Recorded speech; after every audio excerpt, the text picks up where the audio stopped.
Welcome to the You Matter Show podcast. We are having a relaunch here. I've spent a little bit of time the past few months making sure we got the You Matter book edited, published, and out in the market. Actually had the official book launch on March the 20th, so thanks for those who have supported this. You should be getting You Matter minutes if you're on my email list, which I've been doing since November. So this is really the first podcast we've done since I unofficially published the book, and we had the official book launch just a few weeks ago. So we're back.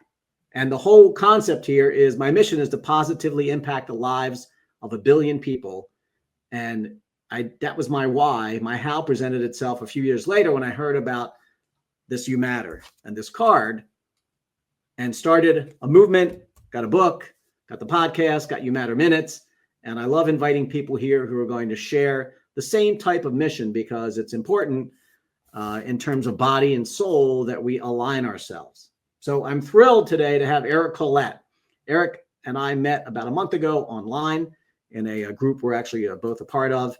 And Eric is the principal and CEO of A Mind for All Seasons. You might be wondering, okay, well, what does Eric believe in? Well, Eric passionately believes that lifelong learning is a key to finding powerful new solutions to significant challenges. And you've worked since 2000 to make sure that these things happen, right? Innovative dementia care techniques, brain health research, leadership strategies. So we've got You Matter, which to me is heart and mind and brain health. So important. So welcome, Eric, to the You Matter Show podcast.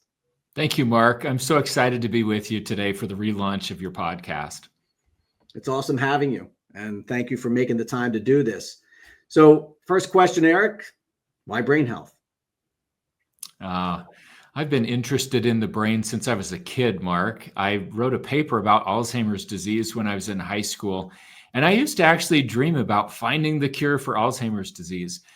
But as I've gotten older and as I've worked with people with all sorts of brain health related problems, I've come to recognize that the brain is kind of like our hardware.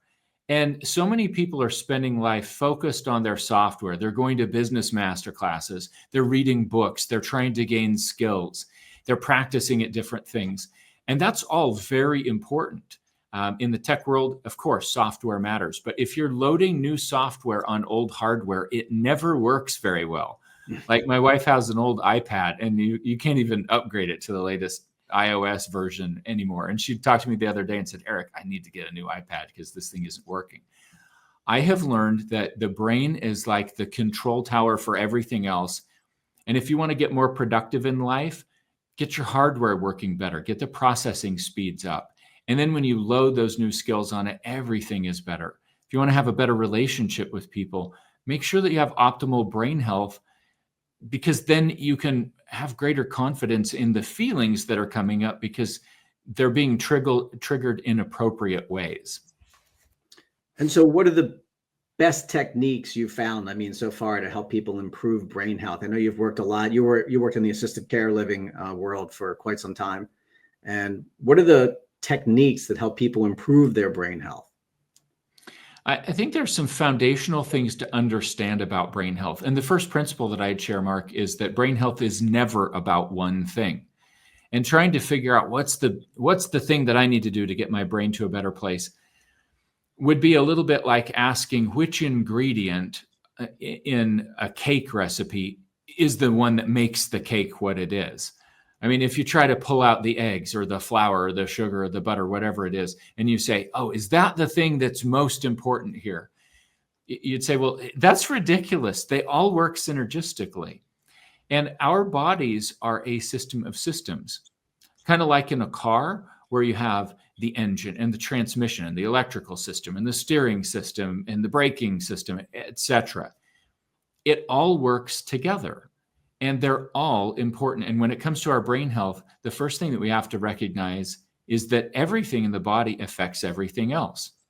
So to give you one quick example, 90% of our serotonin is actually made in the gut. So let's suppose a person is feeling really down and out. They've got some depression. 50% of people with clinical depression have normal serotonin levels. So it might actually not be about serotonin at all, but it could be a factor. And I sure see a lot of people who have very poor gut health and they have poor mental health. And when they get their gut working better, their mental health improves significantly.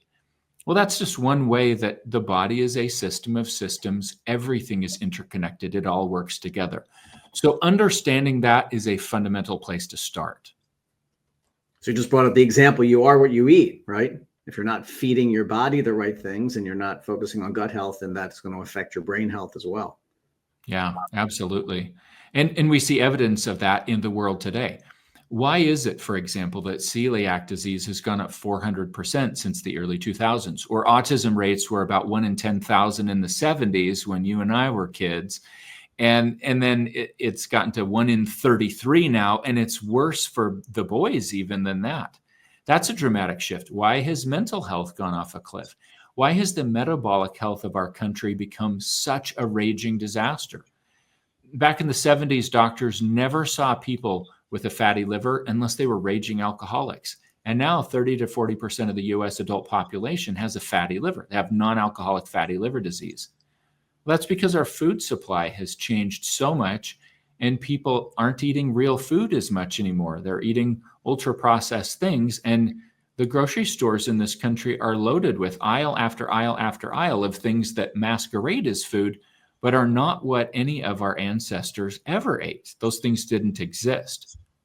So when you pull the thread, you start finding all sorts of things that have contributed to where so many people are struggling these days. And there are only 4 or 5, food companies that run the whole grocery store, right? And it's a challenge. My wife and I try to eat as much organic as possible and take a look at the ingredients, and it's not easy. Like, you have to put time and effort in that. And the big companies make it very attractive to people by dropping the cost of something and going, oh, well, this is the least expensive thing. That's because there's 25 ingredients in there and probably 23 you shouldn't be ingesting. Right. Not to mention the fact that some of the big food companies were purchased years ago by the cigarette companies. So when you've got Philip Morris and RJR that buy up these food companies because tobacco is not so popular anymore because, hey, the Surgeon General comes out and says, hey, this is cancer causing, it's wrecking our health. So what's a food company to do? What's a tobacco company to do? Let's buy up big food companies and let's use our chemists that have helped to figure out how to make tobacco as addicting as possible and how to make those cigarettes specially formulated. And now we're going to direct those efforts toward making food ultra palatable and highly addictive so that we can sell a lot. And unfortunately, it's been one way that the westernized world has just been fleeced by big business. And I think that's a huge problem. And we're reaping the effects of that now. And consuming very large amounts of food too, because portion control is out of control. It Right. really is. Because if it's cheap and it's available, you're going to eat a lot of it because it tastes so good. And it's like it's like social media, right? You get on the app to watch something and the algorithms keep you coming back because what they're talking about is exactly what's in your zone that you were looking for. So it's the same thing with the food companies. I get it. Yeah. So Mark, you asked me originally, hey, what can people do to get their brain health to a better place? And I shared that fundamental idea that the body's a system of systems. But I'd break it into 2 further areas to focus on. There's one major area that are lifestyle factors. You can consider that the foundation to great health. And those are things that largely you can't medicate or supplement your way out of. There's not a quick fix. There's not an easy pill. And those areas have some immediately actionable strategies that might be fun to share with your listeners. And then the other area that's deeply impactful involves things that are measurable in a blood test, things like nutrients and hormones and inflammatory markers and metabolic markers, and looking more broadly than the general primary care visit explores has been the key to unlocking amazing cognitive and mental health for thousands of people across the country. And this is really the work that my team and I do every day. So if you'd like, maybe we can go through some of the actionable strategies that don't usually cost anything, but they have a huge impact on people.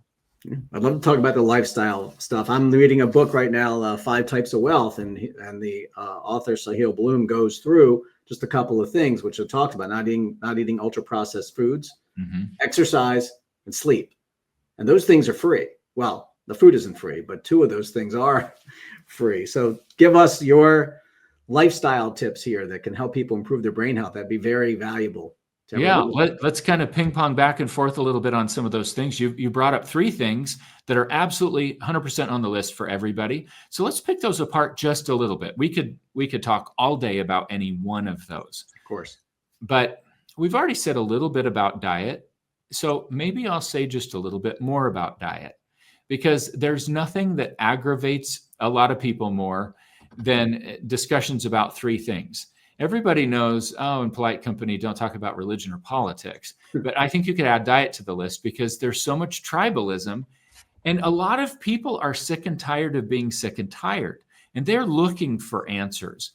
And you find some people that have had phenomenal turnarounds with an autoimmune paleo diet, let's say, or other people would espouse a carnivore diet. Other people would say, oh no, my vegan diet is absolutely the way to go. And so you get these people that want to die on their particular hill. And it's all in service of this idea that there has to be one best diet for human beings. And here at A Mind for All Seasons, it's our feeling that humans are so incredibly complex. We're so different from one person to the next that we get further when we focus on principles rather than one particular approach. I think the way that we're running the physical engine has a lot to do with how we need to fuel it. So like my 16-year-old son that runs cross country and track and thinks nothing of going out training 10 miles a day is in a completely different metabolic state than an 80-year-old with advanced Alzheimer's disease who's been sedentary for the last 40 years and needs to drop 300 pounds. We're not even in the same camp there, let alone people with autoimmune conditions. So things get complex really fast. More and more people are recognizing that fat has been criminalized, and healthy sources of fat like avocados are really important. But it gets complex when you consider that avocados are a high histamine food. And if someone has a condition like mast cell activation syndrome, where they're really sensitive to histamines, eating an avocado might light up their immune system in the worst possible way, and it can make their symptoms awful. Lots of people would argue that a tomato is healthy because it has all sorts of great nutrients to it, especially if it's grown in a backyard garden and it tastes like a tomato is supposed to taste. And yet, if you're sensitive to the lectins that are in that tomato, that might not be your best friend. So diet gets real complex. And principle number one is we need to eat real food, like we were talking about earlier, but close on the heels is it needs to be personalized for the individual. And it needs to be based on a person's goals. I eat very differently during the workday than I do right after a workout because my goals are different. If I get up on Saturday morning and I go run 7 miles and I come home and lift weights for an hour, then I need to eat in a very different way to recover from that than I do during the workday where I want steady energy and I want really consistent focus.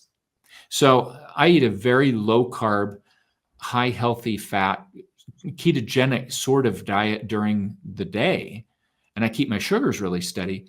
But after a workout like I described, I'll eat some good quality carbohydrates and plenty of protein because that's the recipe for building muscle mass.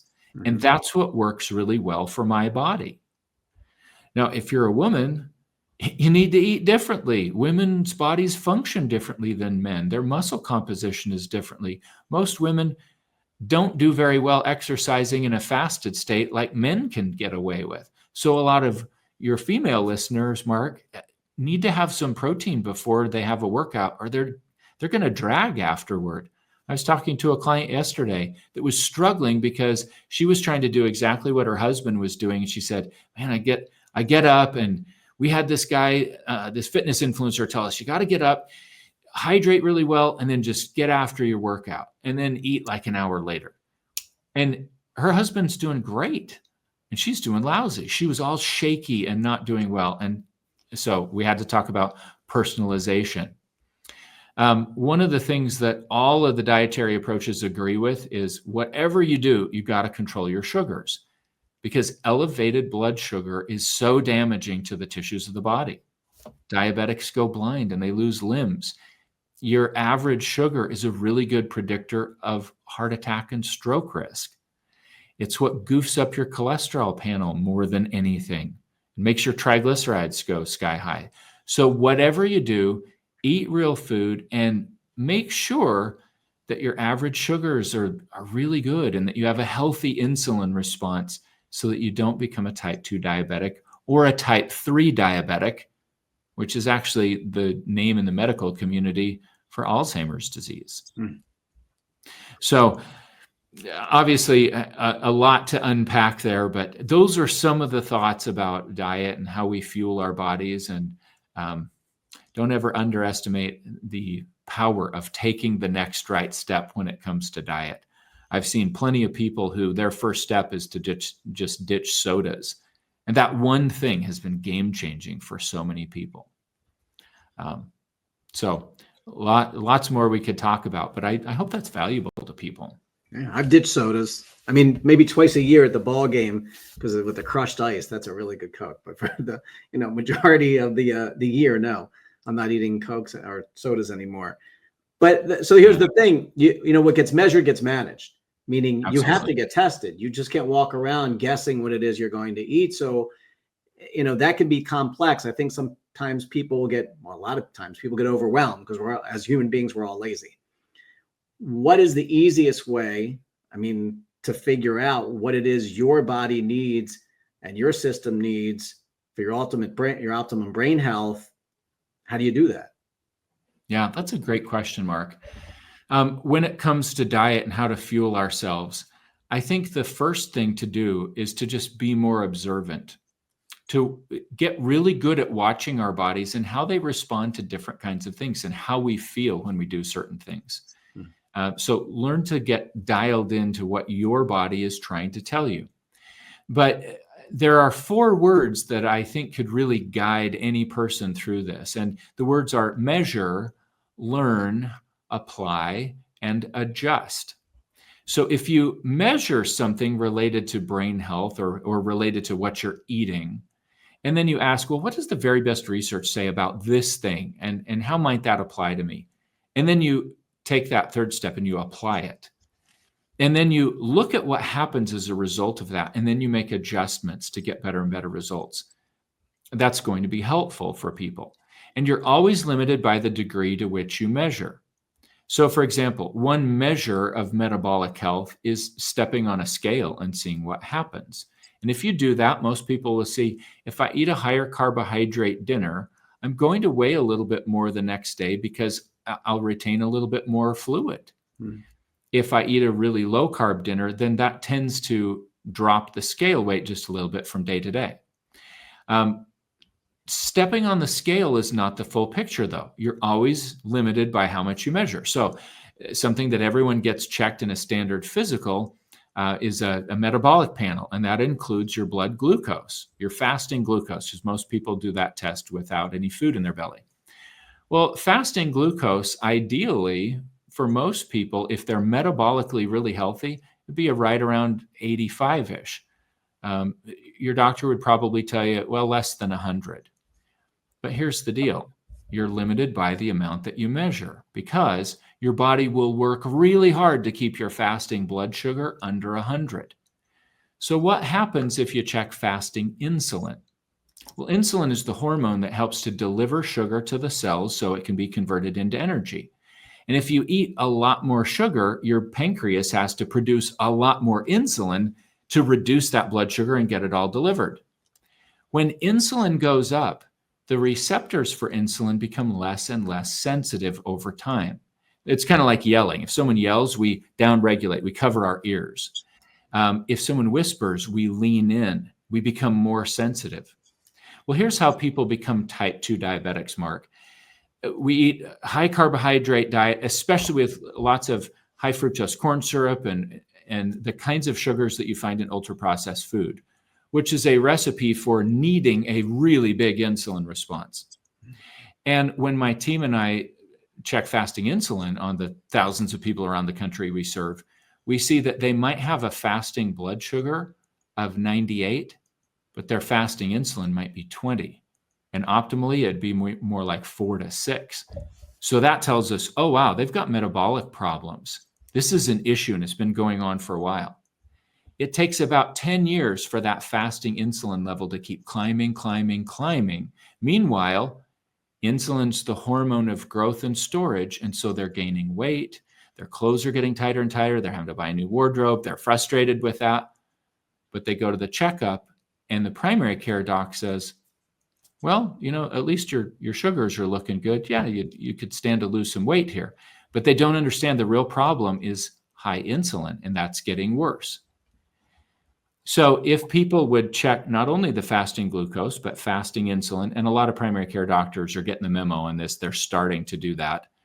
If you check the A1C, how much sugar is bound to a red blood cell? Oh, now we've got to look at kind of where things have trended over the last few months, and we get a much better picture of what's going on.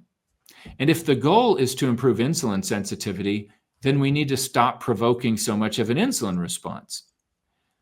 But someone who's really metabolically healthy probably needs to focus on other things with their diet, like how do we improve the diversity of fibers that are feeding the bacteria in the gut so that we have really good gut health. Make sense? Yeah.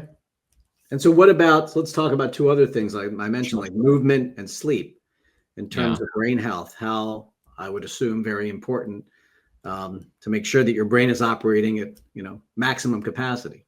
Yeah, absolutely. Those are two of the biggest things on the list. So let's call out the biggest one.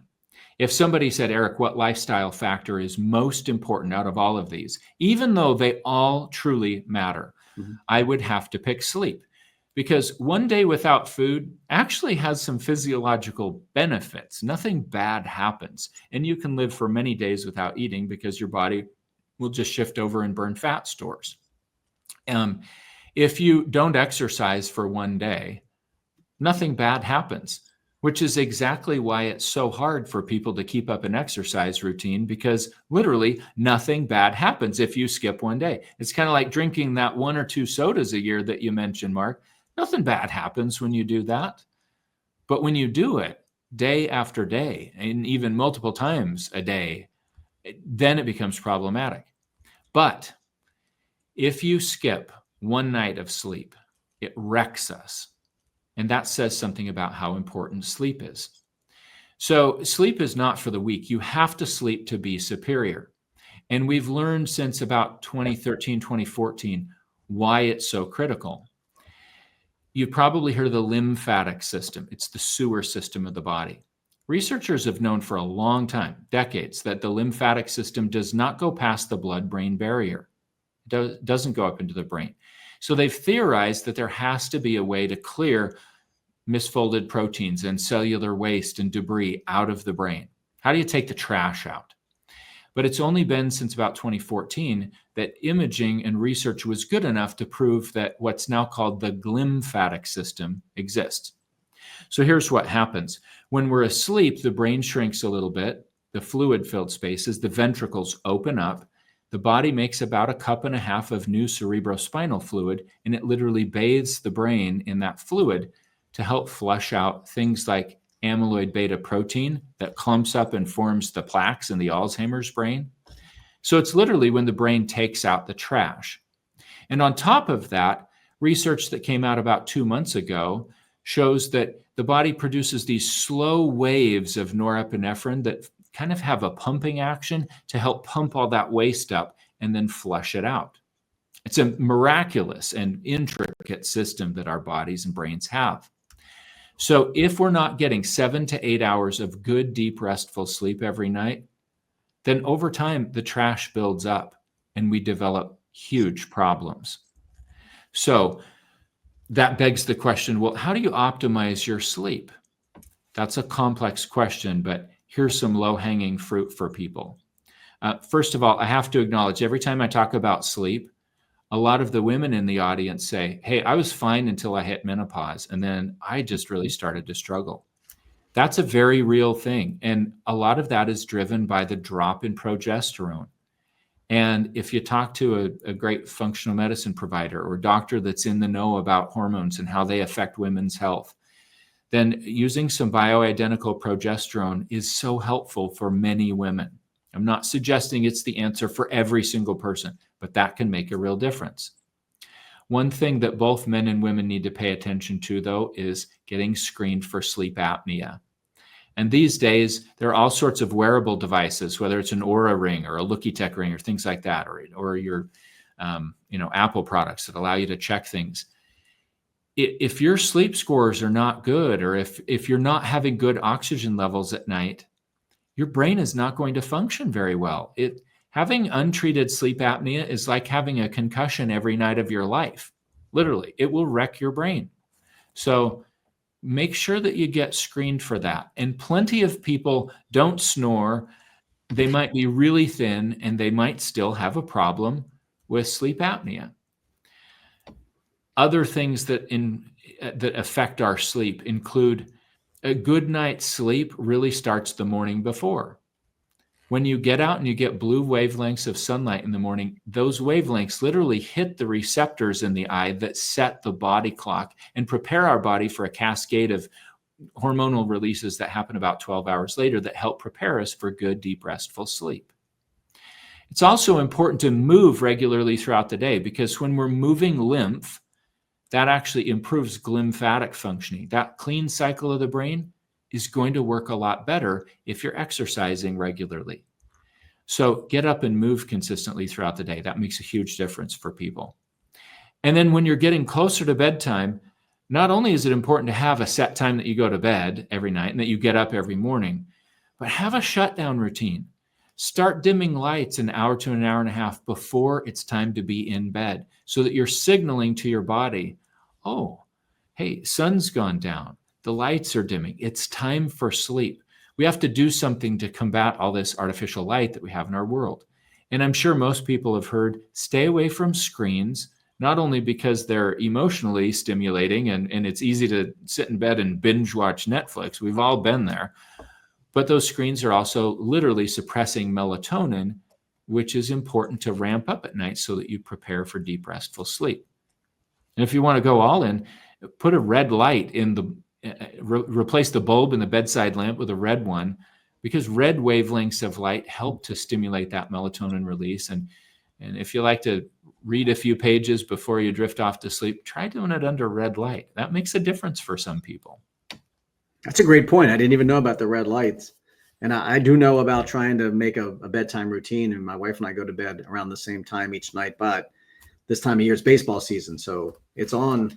The game is on. And so thank God they started playing at 6:30 and the game's over by like 9, because we go to bed about 9:30. I have 30 minutes to calm down. There you go, Mark. A lot of work needs to be put in to have optimal brain health.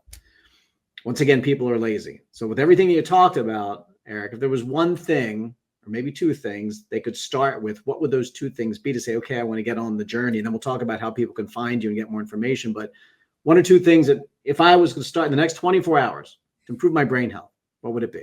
Yeah. Let me give you the short list and then the answer to that. So here are the lifestyle factors. And obviously there's not time in this format to talk about everything extensively, but brain training, having novel cognitive experiences, things that stimulate new synaptic connections, exercise, diet, dental health is big for brain health. We didn't even scratch on that one. Sleep and stress management. So those are the lifestyle factors that matter the most. So where do you start? I would look at those factors and I would have a real sincere reflective moment and say, where am I struggling the most? What do I do least? And I'd focus on that one thing and until you get better at it. And I'd look for keystone habits. I'd look for the kinds of things that the thing that you want to accomplish is based on. So for example, years ago, I was struggling because my goal was to get up early in the morning. Like I wanted to get up at 5 or 5:30 every morning because I knew that my day would go better if I did that. And that was literally my one New Year's resolution for a few years straight. And I kept failing at it until I realized, Eric, you're focused on the wrong thing here, buddy. You got to focus on your bedtime routine. And then the morning takes care of itself. And once I got that nailed, then it became a lot easier to get up early. So look for that one lever to pull on that list of lifestyle factors. Yeah, waking up at 5 a.m., it's not going to happen unless I get to bed by 9:30, quarter of 10. Right. And I get up at 5 a.m. religiously every day, weekends, 6 a.m. I try to be within 30 to 60 minutes of that wake up time. So my body is not shocked again on Monday if I got up at 10 o'clock on a Sunday, which I would never do. But, when you make the swings too big, then it's hard to get back on track when you need the 5 days of consistent action. Yes, absolutely. And look for the next right step. Don't focus on trying to do everything all at once. So, for example, with exercise, it's a lot for people to get up and go to the gym. I hate to actually go to the gym. I work out at home. I do my own thing. But you know what's more impactful than a trip to the gym every morning? It's called taking an exercise snack every day. It's about every hour to an hour and a half. Just take 3 to 5 minutes to do everything from air squats to jump a fake rope to I've got an exercise bike in my office and I'll jump on it and I'll pedal really hard for 3 to 5 minutes and just sprint. If you do that periodically throughout the day, there's actually more benefit to it because you don't want to be an active couch potato. Active couch potato means you get up and you go to the gym for 30 minutes and you feel like you've conquered the world, but then you go sit at a desk all day long. It's actually almost as bad as not exercising. Mm-hmm. So start simple with something like exercise snacks, and it will start to change your life. And walking too. Walking is the most underrated activity that people don't do. I mean, I take walks now. It's getting nicer out. A 30-minute walk, brisk walk with my wife. So I'm fulfilling 3 things that are going to make my life better. 1, I'm getting movement. 2, I'm outside in nature, right? Breathing air. And like you said, talked about the sunlight. And 3, I'm walking with my wife, which is going to hopefully improve our relationship, because we're walking and talking. And those 3 things, the benefits are not respected enough. I went to Europe a couple of years ago, and I walked everywhere. I ate all this great food and didn't gain a pound because I was walking all the time. So, yeah, I mean, all those things are important. How do people find you, Eric? And actually, one more question before that. So, I mean, this is the You Matter Show podcast. Everything you talked about, I mean, brain health is important because how can you believe or feel that you matter if you don't feel healthy? Because health is wealth. It's the foundation of everything, right? The person that has good health has 1,000 wishes. The person that doesn't has only one, right? To feel better. So it's real hard to improve your life if you don't have good health and to feel that you matter because you're waking up groggy and eating the wrong foods, not doing the right things. How do people find you to learn more about A Mind for All Seasons and what they can do to better their lives? Yeah, it's really simple, Mark. Just go to amindforallseasons.com. And we even have a very inexpensive membership site, it's $25 a month, where you can have live interactions with me, with our medical director, with others on the team in online office hours. We do a weekly masterclass. There's tons of tools and resources. And we're on a mission to save the next million brains by 2030. So that's all very accessible on the site. And we'd certainly love to meet some of the audience and encourage them on their journey and help them find those personalized solutions, including if they want to get blood work done. There's definitely ways that we can order blood work for anyone, regardless of where they live in the country.